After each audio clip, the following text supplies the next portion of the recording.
Hello there, welcome back. This is maybe an episode about film documentaries, but they're actually about the making of documentaries, really. It's not about films about subject matters like a Kubrick documentary or any other director. It's actually about films that were made with disastrous productions or interesting productions. It's always about films with productions that were intriguing, that were a bit unique.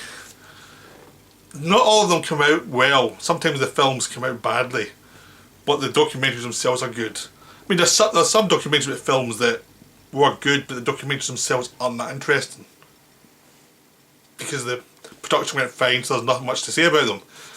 These are films that had problems or had a really interesting documentaries made about them that were worthy of note, worthy of speaking about. So that's really what it's about, is like interest in making of documentaries.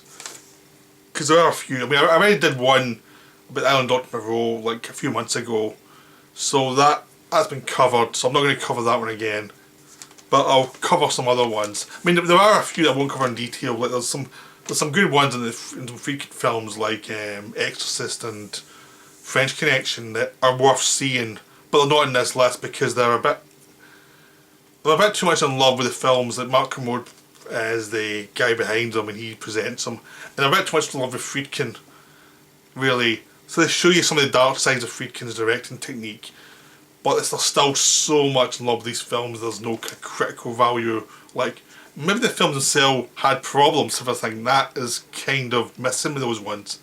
Like there's a lot bit less of lack of objectivity with the films themselves. Like you can criticise them, and these documentaries don't criticise enough for me. But these other films, these other documentaries are much more interesting about the films themselves. Okay, I'm going to start with the making of The Abyss. This documentary came out with the video, the VHS, when they released the special edition. Like, the film was released in 1989. At that point, everyone knew it had been cut down from a longer film because it was too long, and the ending, when you watch the original version of The Abyss, the theatrical cut, it's a very sudden end, and you know there's something missing. It was just obvious there was something missing that should have been there. Then when you got the director's cut later, which was about 30 minutes longer, I think, you got the full ending. It all made much more sense. You got other sequences in the film that made more sense of what's going on. Now I love The Abyss, the film The Abyss. I think it's a terrific film. It's one of James Cameron's most underrated films. And I'm still waiting the Blu-ray because the DVD version is not a very good version. But there was a documentary made when that was released. The actual VHS version of that was released. That was wonderful. And behind the scenes, because The Abyss was in a notorious film for difficult subject matter, difficult production. Like they shot it in there was this building that they were going to build a power plant, a nuclear power plant. It was abandoned before they get anywhere near starting it up. So they did this massive tank.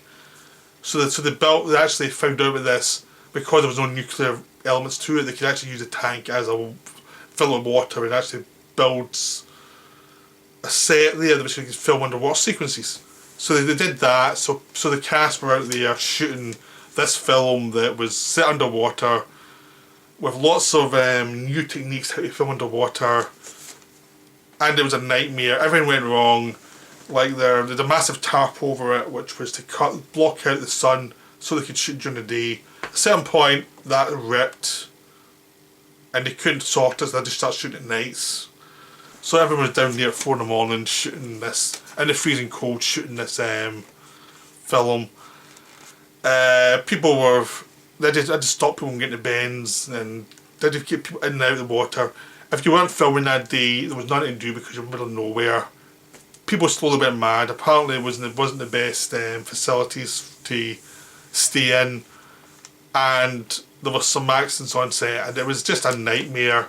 Plus James Cameron was apparently not the easiest director to get along with then. Very blunt apparently. So it was a blooming nightmare production. Eventually they finished that section of the film and went into the sets, the interior sets, and shot that stuff. And even then apparently it was quite difficult. It was just a horrendous shoot.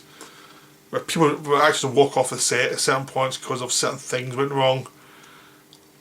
And it was just one of those damned shoots. It was, it's just like, it didn't go well. It really didn't go well. And this film covers it all. Like, the actors come back and talk about it, and they don't talk about it like it was the worst thing ever. Some of them don't come back all and talk. Other ones that Ed Harris do come back even though he's critical. So you get a kind of good reaction. James Cameron comes back and talks about it as well. Like, it was a very difficult production. It was much more difficult than anyone imagined. Even James Cameron, who likes to make films to challenge himself and do something new, even he said, this one was too much. This one went way further than he expected for challenge. It was one of those films that just was doomed from the start. It was horrible. And it's a really wonderful documentary. But it's one of those documentaries that makes you glad you were never near that set. Because it's like, it looks like it was hell. Another one, in a similar vein, was a Waterworld documentary that Arrow has just released. Arrow released Waterworld in a 3-disc set where you got the original film and you get 2 other cuts of it, the longer 3-hour cuts. And then there was also a documentary that made on Waterworld, like what happened, how it started as a low budget film, how it expanded, how Kevin Reynolds, the director, came on board, how Kevin Costner came on board, what were the problems of making the film, and what were the problems in post-production when Kevin Reynolds walked off the film at a certain point because it just was not going to go the way that he thought it should go. So it covers all of that. I mean, it's not as brutal as the best documentary because they're all working in Hollywood. No one wants to attack Costner. And you feel there's something under there that they haven't talked about, like Costner. Like, I think a lot of people have made up since this film was made. I think if you talked to them like a few years after, they would have been a lot more brutal. But you feel that people have made up, like Costner and Kevin Reynolds have made another film together since then, so obviously they made up their differences. But there's a slight thing with that where you get a lot of brutal honesty about a lot of stuff that goes on before that, but it's just in post-production you feel people pull back a bit and don't say what they really want to say. I don't think it's just all about Costner, I think it's about everybody. I think everybody was like, we're still not ready to talk about that, but yeah. Like, you don't get the feeling Kevin Reynolds tells you exactly everything that made him leave.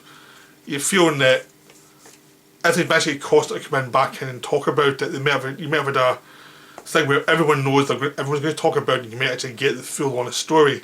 You don't get that with this, but you get a sense that it wasn't great, there was some problems. But it's still a really good documentary about the making of a film that went way over budget, way out of control.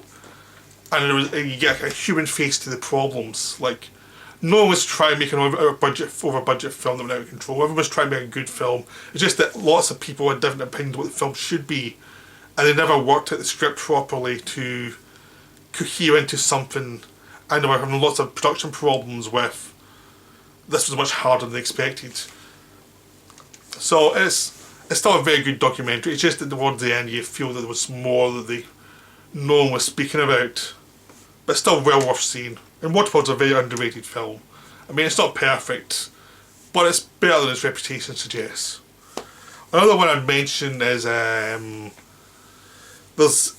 a couple of there's some Terry Gilliam ones. I'll just go through them because a lot of his films have making ofs. You've got the Brazil one and the Criterion disc, which talks about I think I've talked about this when I was talking about Marcel Mancha, so don't want to go over this one again. But the Brazil Criterion disc has a good documentary about the making of the film and the problems they had with the studio.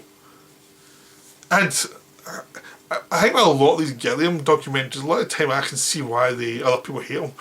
You know, a lot of times you're thinking, you just come across as someone who likes an argument for the sake of it. So but that's a really good documentary. You can see both sides giving their opinion on what happened. You can see that Universal were in the wrong, ultimately. But Gilliam did not help himself at all in this. You've also got the making of Vincent of Baron Munchausen on the Vincent of Baron Munchausen disc, where you get a whole making of the film.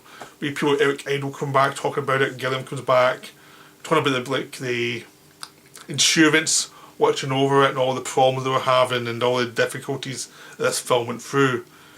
And the producer comes across as not always telling. The producer's story never matches up with what anyone says. That's all I'm going to say is like, it's a bit weird. You're like, that doesn't match anything that everyone was saying in this documentary. I don't know enough to say anything beyond that, but it's like, it is interesting to watch. So it's definitely a good one to see. There's also Lost in La Mancha, which was the making of the Gilliam film that was eventually made like years later, that I've reviewed recently. And it's sort of like the man who killed Don Quixote. This was the original production that went wrong. Again, you can see how everything went wrong. The whole thing was a mess. They lost their financing and stuff. It's really interesting. Again, Gilliam doesn't come across as the greatest collaborator in this one either. The final there's a hamster factor, the making of 12 Monkeys. That's another good one. That's a film, one of Gilliam's films I really like. It's one of my favourite Gilliam films. And this is one of the best documentaries about him because it's about how he goes through production, how he kind of loses focus sometimes, and how he's... the difficulties of a director who's very visually focused and has a lot of ideas, and how that sometimes can create problems for the production, and how you go through that with production, pre-production, post-production, the testing process and all the rest of it. So there's a really more humane version of Gilliam actually in this one, compared to the Brazil documentary or Lost in La Mancha, where he comes across not as good. And this one, it comes across as a lot more human and a lot more interesting. But it's another good documentary. A lot of these films come in as the extras for his films, so they're all worth seeing. But it's, yeah, because he sends of a lot of disasters. You know, his films are notorious for disasters. I mean, even last Man Who Killed Don Quixote, even this film, the one it finally made, had problems with distributors and stuff like that. It was just one of those cost productions. He seems to do a lot of cost productions. And speaking of cost productions, I'm going to talk about Absolute Beginners. I've never actually seen the film yet. I've got the Blu-ray, which has a making of documentary, which is an amazing documentary. I kind of got it in the cheap for the documentary. I now have to watch the film because I've seen the documentary. But it's about Absolute Beginners, the film that was made in the mid-80s by Palace and Goldcrest. It was a film that was made at the same time as Revolution and The Mission by Goldcrest. It was one of those big films that made massive bomb after massive bomb. They're just like one bomb after another. This was part of the lowest budget bomb they had. I mean, apparently this was the one that actually still made a bit of money. But it was because it was made by a first-time director, Julian Temple. They brought in Palace to help produce it, and Palace ended up having put too much money into it because they thought they were getting funded by Goldcrest. They didn't even want to be involved in the film. It was just like, just trying to produce it for us. We need your expertise. They put a bit of money in, and then they found out that they'd raise more money for it because the Goldcrest only put so much money into it. So they had to go to America and sell the distribution rights there, which they sold to Ryan, and they eventually had to come back and make the film. They had lots of problems. They got a lot of musicians in, but the script was never quite right, and there's a lot of press about it, and this is going to be the greatest film ever. And it was so overhyped. The film came out, it was just this musical that was a bit out of date, and they couldn't sell it really. So the film probably didn't do as badly as any of the other films with that slate, but it still had a reputation of a massive bomb, and it took the director years to live it down, and the producers had to go back to making smaller films for a while, like Mona Lisa, which were better films. But it's a really interesting documentary about how a film gets made, how it gets out of control, and the hype machine. The film itself had its problems, like with the lead actors not liking each other, and I was kind of compromising the cast, and they wanted to hire Tim Roth, but they weren't allowed to, who had been a charismatic lead. So they had to hire someone else who they weren't keen on. And then the film came out and gave reviews saying the lead's not good. You know, they weren't allowed to hire someone like Tim Roth who could have done it. So there's stuff like that, and there's a whole idea of how a film can go a bit awry. And the film itself, we talked about them getting fired after the film was finished. The film was under budgeted. They managed to get it in a little bit over their budget, but it was below the budget they should have had. So it was hell trying to get the film made. Then as soon as the film was done, they were fired. They had to get back, eventually find a way back onto the film and try and finish the cut. And the film was never actually released in a proper cut. The film wasn't finished. So it was a problem for the director. Like, you had to go promote a film that was never actually finished. So it's a really interesting documentary. So I'd highly recommend the documentary. So that's a really good one. Next we've got the Coppola ones. You've got the Godfather and Hearts of Darkness, The Making of Apocalypse Now. Now a lot of Coppola films have those production histories of difficult times, shall we say. The Godfather had the problem. This was a documentary made when the third one film was released. It was talking about the first two films, how they were made. So you get bits about the process of making the third film, but you also get a lot of stuff from the first two films, like the screen tests, and the more screen tests, how they did not like Pacino, how the film was developed, and how Coppola had to go through all these screen tests with all these actors he didn't want to get back to Pacino, who he did want for Michael, and all these other actors coming in, and it was a disaster, but they managed to get through it all and make a great film. But it's all about the process of making this film and how a film that's thought of as great could have gone so wrong if the director didn't know what he was wanting and he was willing to get fired to keep his vision. Because Coppola was willing to get fired to this film and was always pushing and always pushing to try and get this thing done properly. So it's a really good testament to Coppola's like Bill Henton is, I'm going to do this film the way I want this film done. How he had to fight a lot with Robert Evans and all those problems that occurred. And then he talked about the second film and how the second film got made, how they wanted Brando wouldn't come back, so they had the young De Niro idea, and Brando was already dead at the end of the first film as character, but they had the young De Niro, but they wanted Brando back for one scene and he wouldn't come back. And how they're trying to convince Paramount to bring De Niro onto the film as well, because he was still quite young at the time and not well known.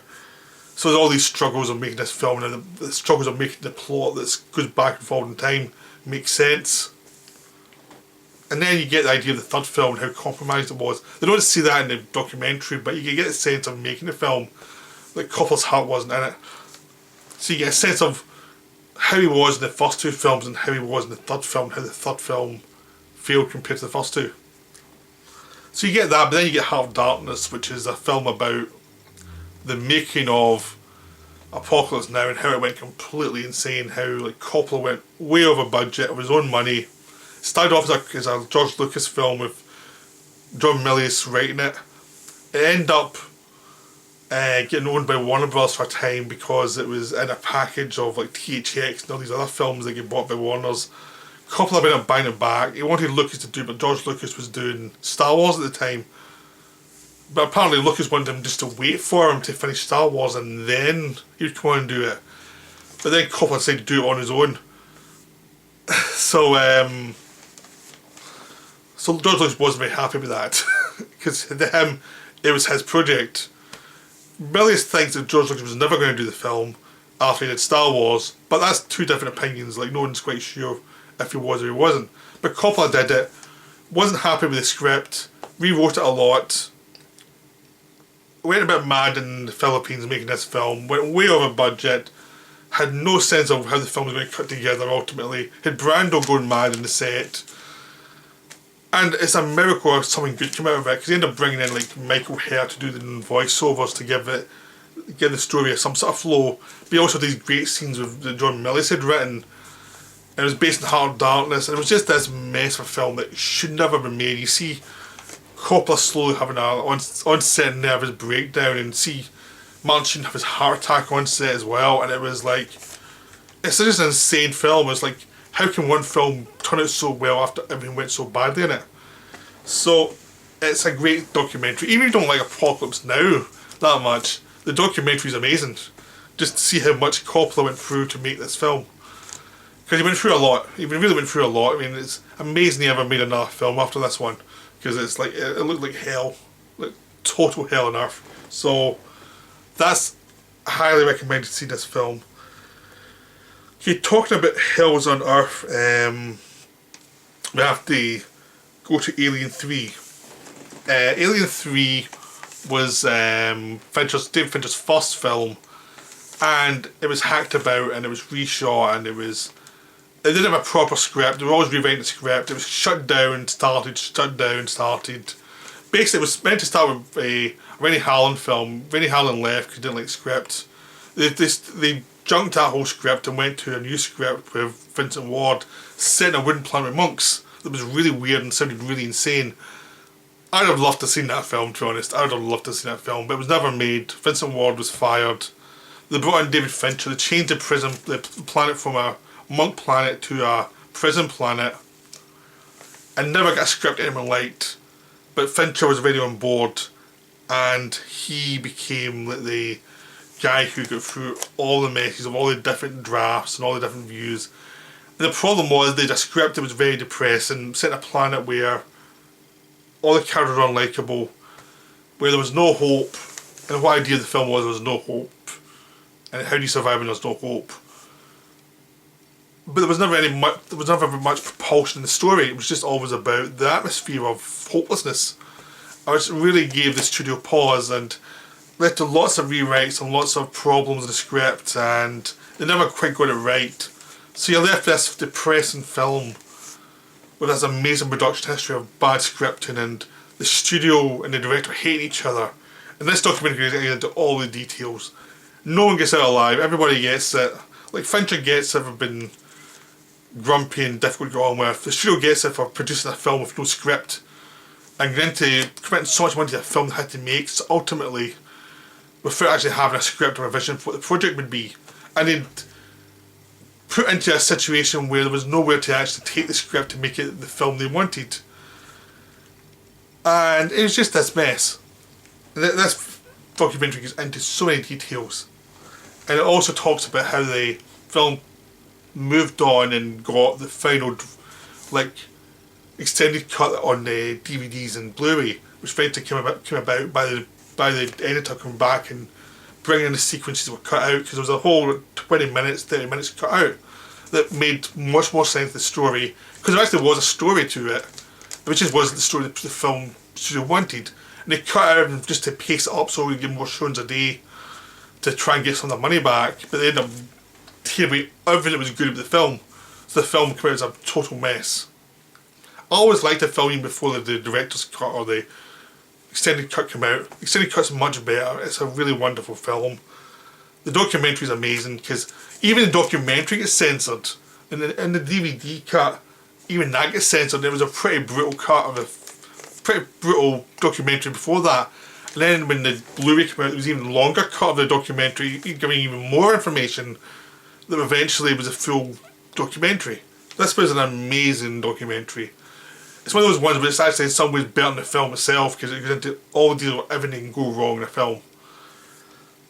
But the film itself is a beautiful mess. That's the best way to describe it. It's a beautiful mess. It's definitely worth seeing, and the extended cut on the Blu-ray is wonderful. I'd highly recommend it, but you've got to see this documentary. The documentary is insane. Another film that was made that's not the greatest film, it was also a bit of a mess production, was Star Trek the Motion Picture. This documentary on it is actually on the DVD only 2-disc version of the Star Trek the Motion Picture. It's not on the Blu-ray that came out later. It's just the DVD, and you get this long documentary about the film getting made and all the problems it had. Like, they didn't have a proper script that women liked. That's a recurring thing in these problem films. The script wasn't great. They were always trying to rewrite it to make it work better, because it was a script that was for the TV show. They never got another script they liked. They tried different writers to come in with pitches for a Star Trek movie because Star Wars was such a big hit. They never got anything they liked, so then they go into this pilot for the TV show and rewriting that, and ultimately the film was made and it became this meandering problem film. Another film I really like, Alien 3 is a lot better film than this one. But it's this bizarre film there. All the characters were drained of life. Everyone talked in a kind of flat way. Well, Robert Wise went to direct it. There's tons of special effects. And Gene Roddenberry was in charge of production because he was the creator of Star Trek. And they thought he must know how to make a good Star Trek film. Turned out he didn't. But he wanted to be 2001. and they brought in all these effects guys and made all these amazing effects sequences, all of which look beautiful but weird, and it's like they didn't have a script that was propulsive, so they had all these sequences going on and on and on, people going through this long spaceship. I was happy to watch all that stuff, but even I, who liked the film, wonders how does all these sequences cut together? Like, how does the spaceship actually work? Because it seems to be this mess of these wonderful scenes, wonderful sequences with no character and no real point to it, you know. And it just tells you in this documentary, they had no clue what was going on. They kept on adding sequences, hoping for the best. They were hoping Roddenberry would pull them out of it, and he obviously was incapable of it.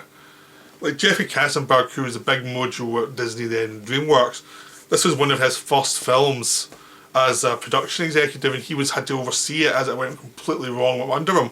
So you hear all about that as well, like trying to travel from the set to the special effects workshops that weren't producing anything good, and coming back again and thinking, what the hell was going to happen here? It's like one of those production from hell stories that's just wonderful.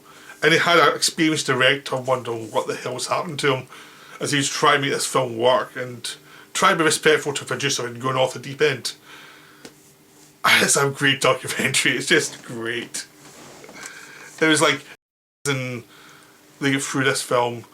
I mean, this was Paramount just before they managed to finance the Indiana Jones film, so they were still not having the best time of it. So they were very worried they were going to lose all their money.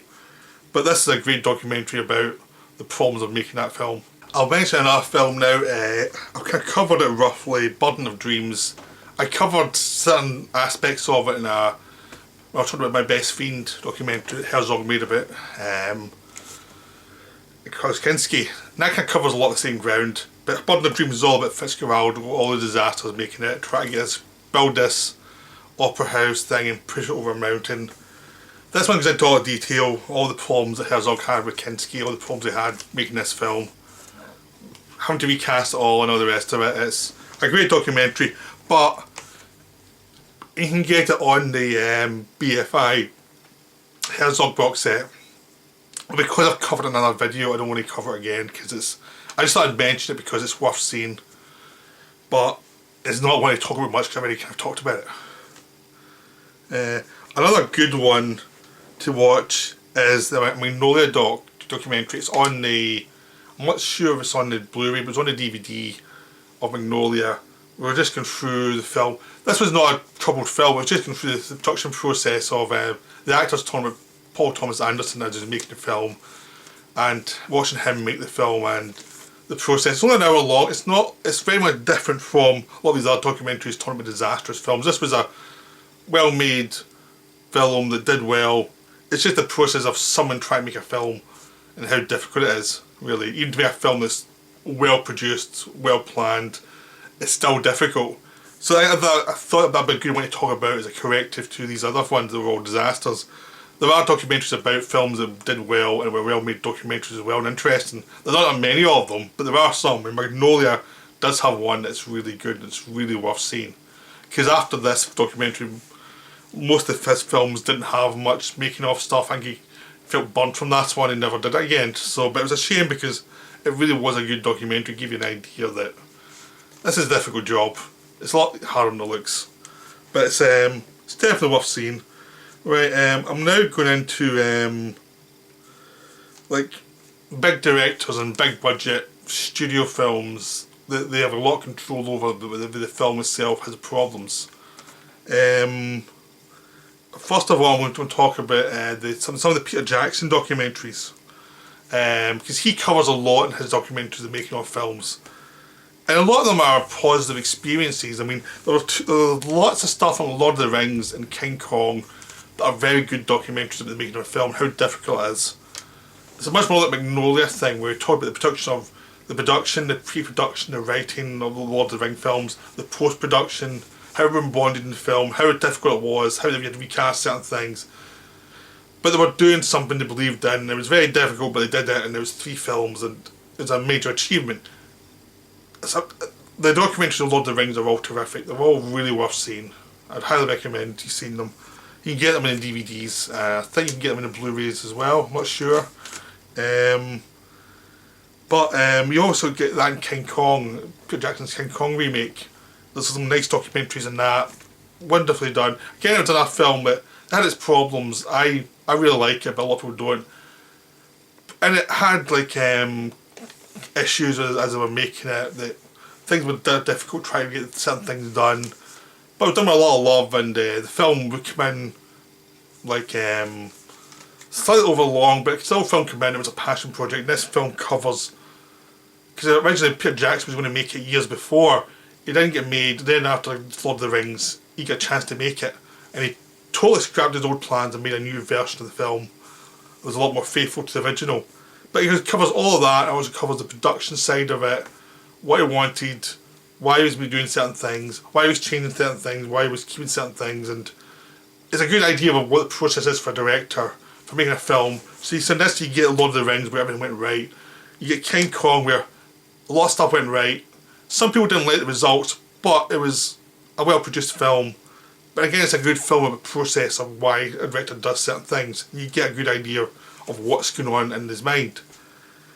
Now we get to The Hobbit. The Hobbit is the most interesting one, because The Hobbit is a trilogy that it really damaged Peter Jackson, I think. It really damaged his reputation.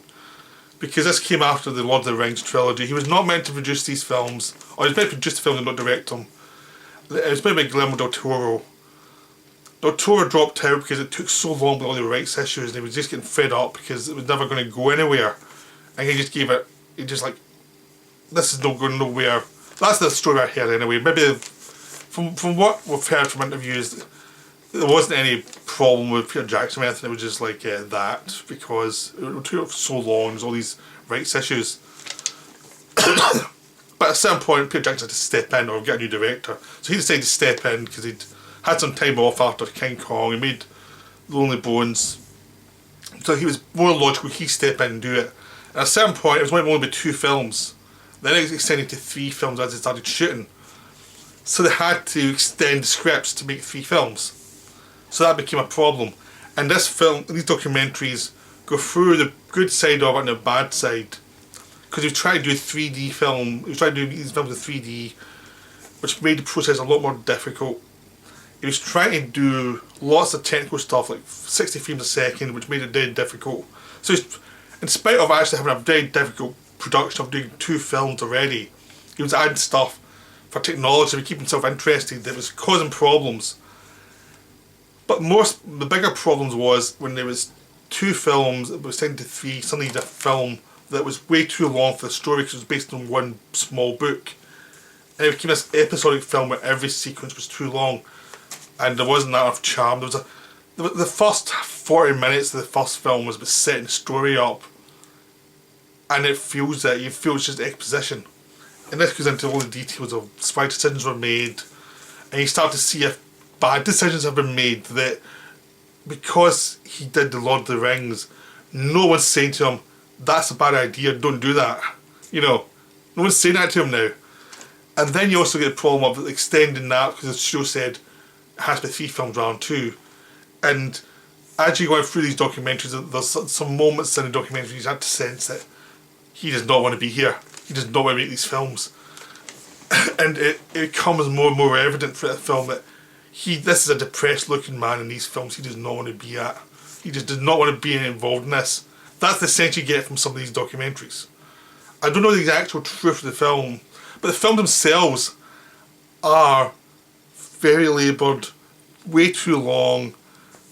They're made with lots of sequences where the director seems bored and doesn't seem to be that active, and they're not cut in a way that propels the story forward. It always feels like we need this kind of scene, we need that kind of scene. The little details you got through Lord of the Rings of someone engaged with the material who's really working hard isn't there. So this one feels much more like Godfather 3, where a director's not engaged, but it's 3 films of him not being engaged. And you get some sequences in the third one where the film just ends. It's like, we've got to the end with some massive fight scenes and now the film just going to end and there's no emotional payoff. Or there's meant to be an emotional payoff, but it hasn't been delivered because the drama hasn't been delivered because everything's been overextended. They've had to add lots of mini dramas to keep the running time going, and it's made the whole story feel just blah, you know.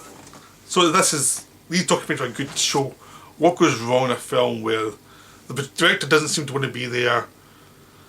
The ideal director's left. They've extended the film to 3 films, and there's nothing new been brought to the films. Everything feels like a remake of the first 3 films, but with actors who aren't as charismatic as the actors in the first 3 films, or who aren't given material really, more accurately. They're not given material to actually put their foot down and make something of it. I mean, it's called The Hobbit, and The Hobbit's barely there. The Hobbit, made by Martin Freeman, doesn't give him that much material. In the third film, he's a sideshow in his own story. All the characters he travels with the first 2 movies, barely in the third movie. It's like there's whole things where the main point of the story would be these characters that are ignored from hours of the story.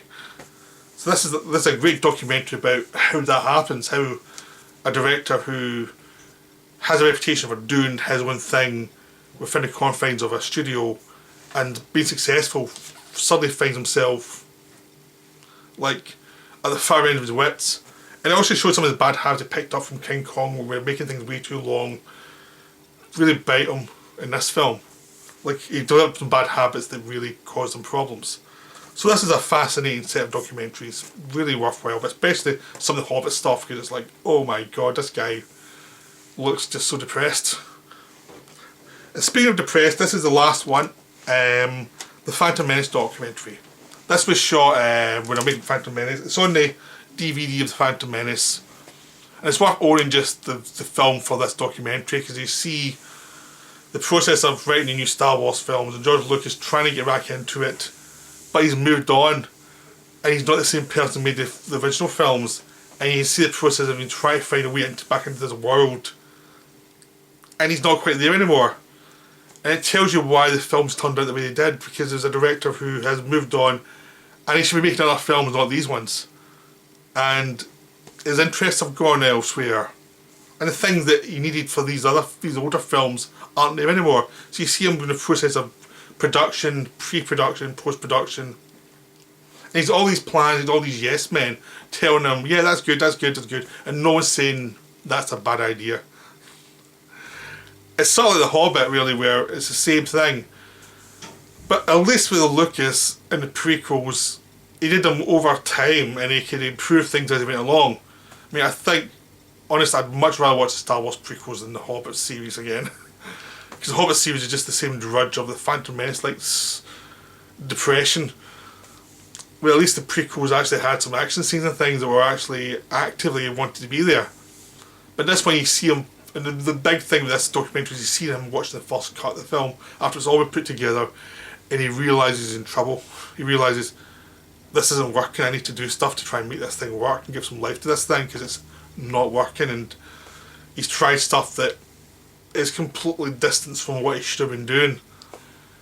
And if he finds a way to get through it and release a film that's watchable, but it's like you can see him, the process of him watching that first cut and realise, because he's still there enough as a director to know what he shouldn't be doing, and he realises he's made all those mistakes and he has to try and pull some back and reshoot certain things and try and find a way to engage his audience again, because he just completely missed. And you see the process slowly but surely as he's been distanced from the whole thing, and it's almost been a theoretical film, and everything's fine, and he's got all these professionals working with him, and everyone's doing their job, but it's just at the end he realises the person who wasn't there was him. So it's a really interesting documentary. Because I'm interested in George Lucas as a director, because THX and American Graffiti are really interesting films, it's quite interesting to watch this film and see his process of him realising he's strayed way too far. So I hope you enjoyed this video. I hope I didn't ramble on too much, but I thought these were interesting documentaries, and hopefully you'll watch some of them and see where the different processes of these directors as they made these films, because there's some really good ones. Usually it's interesting directors who have gone wrong somewhere, but that's really fascinating to watch, and some of the documentaries really cover it well. So I hope you enjoyed this. If I've missed anything been good, please comment below and see other documentaries that I may have missed that also cover this area of filmmaking. I mean, again, it's film specific more than director specific. It's just about the films, like, where they've gone wrong. There used to be a lot of good documentaries on DVDs, but now there's less. So, I mean, there are some good ones I didn't really talk about, like Cleopatra. There was a good documentary being Cleopatra. I've never watched the film, I've just seen the documentary. There's stuff like that out there in Blu-rays and DVDs that are worth seeing. But I hope you enjoyed it. I'll speak to you soon. Bye.